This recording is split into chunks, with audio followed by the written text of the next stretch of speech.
बहुत पहले हेलापुरम नाम के गांव में कोंडा और रंगा नाम के दो दोस्त रहते थे। वो दोनों बहुत आलसी थे। उन दोनों को कोई भी काम करना बिल्कुल पसंद नहीं था। गांव के मुखिया ने अरे हो कोंडा और रंगा, तुम दोनों आलसी बन के बेकार घूमना ठीक नहीं है। इस उम्र में तुम दोनों को मेहनत करना चाहिए। लोग तुम्हारी तारीफ करेंगे रे। तुम दोनों ऐसे समय बर्बाद करने से तुम्हें वैल्यू नहीं रहेगा। कोई ना कोई काम करके सम्मान से जियो। ऐसे हितबोध करता है, पर वो दोनों बेखतर करके बलादूर घूमते हैं। उस गांव में इन दोनों के बारे में सबको पता है। वो हर रोज सुबह सुबह उठ के पास गाँव को जाकर वहाँ किसके घर में शुभ कार्यक्रम हो रहे जानकारी लेते हैं। उसके बाद दोनों वहाँ जाकर पेट भर खाना खा के आते हैं। इस तरह उन दोनों को हर रोज मुफ्त में खाना खाने की आदत हो जाती है। एक बार एक शुभ कार्यक्रम में दोनों पेट भर खा के एक पेड़ के नीचे आराम करने बैठते हैं। तब वो दोनों ऐसे बातें करने लगे। अरे कोंडा, इस दुनिया में हमसे और कोई बुद्धिमान नहीं है रे। हम बिना मेहनत किए बहुत खुश है ना। लेकिन हम किसी को धोखा भी नहीं दे रहे और चोरी जैसे गलत काम भी नहीं कर रहे रे। ऐसे रंगा कहता है।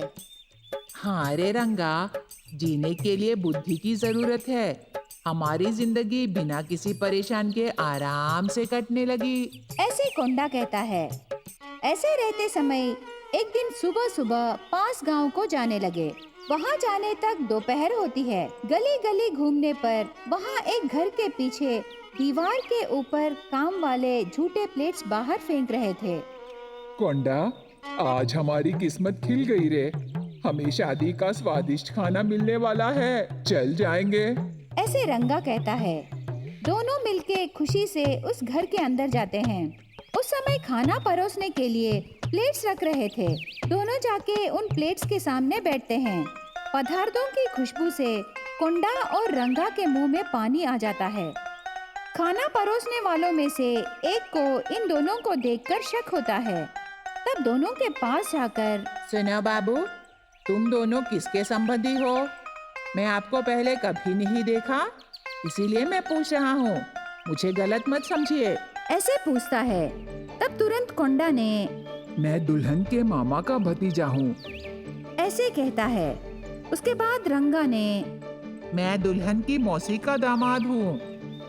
ऐसे कहता है। तब तुरंत उस आदमी को बहुत गुस्सा आता है। अरे हो चोर साले, ऐसे पराई लोगों के घर घुसकर खाना खाने के लिए शर्म नहीं है? ऐसे जीने से बेहतर है घर घर जाकर भीख मांगो। दोनों को देखने से तगड़े तगड़े लग रहे हो। कोई काम करके जीने की न्यूनतम बुद्धि भी तुम्हें नहीं है रे। ऐसे जोर से डांटता है। सबके सामने ऐसे डांटने पर उन्हें बहुत शर्मिंदगी महसूस होती है। प्लेट्स के सामने बैठे हो ना, उठो मत, खा के जाओ। तुम दोनों को एक बात का पता होना चाहिए, यहाँ शादी नहीं हो रहा रे बेकार आदमी। इस घर के मालिक मर गए हैं। उनके कर्मकांड कार्यक्रम चल रहे हैं, इसीलिए गांव वालों को खाना रख रहे हैं रे। उन दोनों को उस हादसे से बुद्धि आती है। उसके बाद दोनों मेहनत करके जीने लगे। भूदनपल्ली नामक स्थान पर राधम्मा नाम की एक महिला रहती थी। उसकी 3 बहुएं थीं, जिनमें सबसे बड़ी थी श्रावणी, बीच वाली थी चित्रा और तीसरी बहू का नाम था मीनाक्षी। राधम्मा हमेशा तीनों बहुओं पर हुक्म चलाया करती थी। अरे श्रावणी, आज क्या बनाया है तूने? मैंने बैंगन की सब्जी बनाई है सासू माँ, आपके लिए परोस दूं आप कहें? राधम्मा गुस्से में बोली। श्रावणी, तुमसे बैंगन की सब्जी बनाने के लिए किसने कहा? मुझसे ये सब्जी बनाने के लिए किसने कहा नहीं सासू माँ, लेकिन उस दिन आपने बड़े शौक से खाई थी। वो दिन था। आज मुझे भिंडी की सब्जी खानी है। जा खरीद कर ला और फिर बना कर दे, समझी? राधा माँ ने सख्ती से कहा। श्रावणी उलझन में पड़ गई। देखिए सासू माँ, घर में कोई आदमी तो है नहीं और बाजार काफी दूर है ना। हाँ, इस पर राधम्मा बीच ही में बोल पड़ी। कोई नहीं है तो तू चली जा। जब हम तेरी उम्र के थे तो पास के गांव में पैदल चलकर सारी सब्जी भाजी लाते थे, उसने कहा और उसे बाजार भेज दिया। चलो, आज इसका काम तो पूरा हो गया। अब देखो दूसरी बहू क्या कर रही है। फिर राधम्मा दूसरी बहू चित्रा के पास गई। चित्रा कपड़े धोकर सुखा रही थी। राधम्मा को अपनी ओर आते देखकर वो काम छोड़कर खड़ी हो गई। तुम क्या कर रही हो? उसने पूछा तो चित्रा घबरा गई और जी अभी अभी कपड़े धोकर सुखाए हैं सासू माँ। जब चित्रा ने ऐसे कहा तो वो सूख रहे कपड़ों के पास गई और उसमें से एक ड्रेस निकालकर बोली, इस कपड़े पर इतने सारे दाग कैसे पड़े? लेकिन उस कपड़े पर कोई दाग नहीं था। ये देखकर चित्रा बोली, इस पर तो कोई दाग नहीं है सासू माँ, मुझे तो साफ ही दिख रहा है। तब राधम्मा गुस्से में, इसका मतलब मुझे गलत दिखाई दे रहा है? हाँ। अయ్యో सासू माँ, मैंने तो ऐसा नहीं कहा। तो फिर क्या कहा? फिर से सारे कपड़े धोकर सुखा। जब राधम्मा ने ऐसे कहा तो चित्रा समझ गई कि वो फिर से सारे कपड़े धुलवा कर रहेगी। ठीक है सासू माँ, सारे कपड़े फिर से धो दूंगी, उसने कहा। फिर चित्रा ने तार से सारे कपड़े उठाए और फिर से धोने चली गई।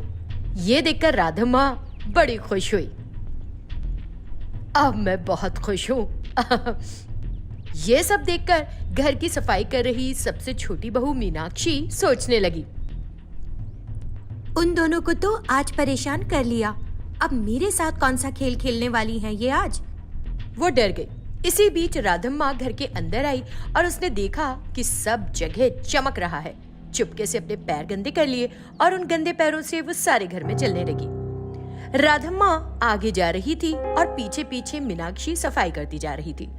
उसने खुद पर काबू किया हुआ था, लेकिन फिर थोड़ी देर बाद उसका धैर्य छूट गया और वो राधम्मा के पास जाकर यूं बोली, ये क्या सासू माँ, मैंने पूरा घर साफ कर दिया था, आप इसे फिर से क्यों गंदा कर रही हैं?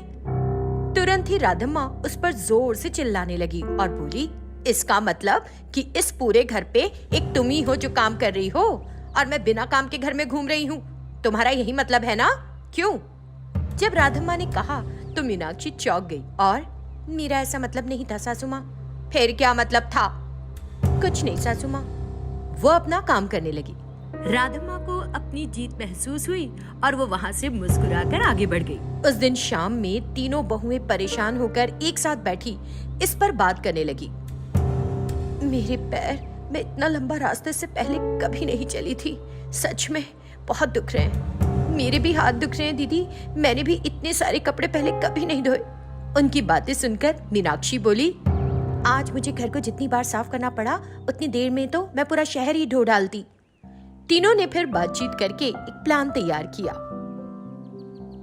अगली सुबह जब राधम्मा उठी तो तीनों बहुओं को एक एक करके बुलाने लगी, लेकिन किसी ने उसकी पुकार नहीं सुनी। श्रावणी, चित्रा, मीनाक्षी, वो उन्हें बुलाने लगी, लेकिन कोई जवाब नहीं दे रहा था। उसने जाकर उनके कमरों में देखा पर वे वहां भी नहीं थी। अपने कमरों में भी नहीं है, कहां जा सकती हैं? आने दो वापस, तब बताऊंगी अच्छी तरह, देखती हूँ कहां जाती हैं। उसने सोचा और कुर्सी पर बैठ गई, लेकिन बहुएं वापस ही नहीं लौटी। दोपहर हो चुकी थी। राधम्मा को भूख लगने लगी। कुछ बनाने के लिए वो रसोई में गई, लेकिन वहां बर्तन सारे गंदे पड़े हुए थे। वो अचंभित थी। फिर उसने खुद ही सारे बर्तन धोए और अपने लिए खाना पकाया। फिर उसने सारा घर साफ भी किया। इस तरह दिन भर वो काम में लगी रही। अगले 3 दिन तक उसने ही घर का सारा काम अकेले संभाला। अब राधम्मा समझ गई थी कि बहुओं ने ऐसा जानबूझकर किया। अगले दिन 3 दिन बाद तीनों वापस आ गई और चुपचाप अपने काम में लग गई। लेकिन इस बार राधम्मा उन पर हावी नहीं हुई, बल्कि अपने काम में लगी रही। जब बहुओं ने परिवर्तन देखा तो समझ गई कि उनका प्लान सफल हो गया और वे शांति से अपना काम करने लगी।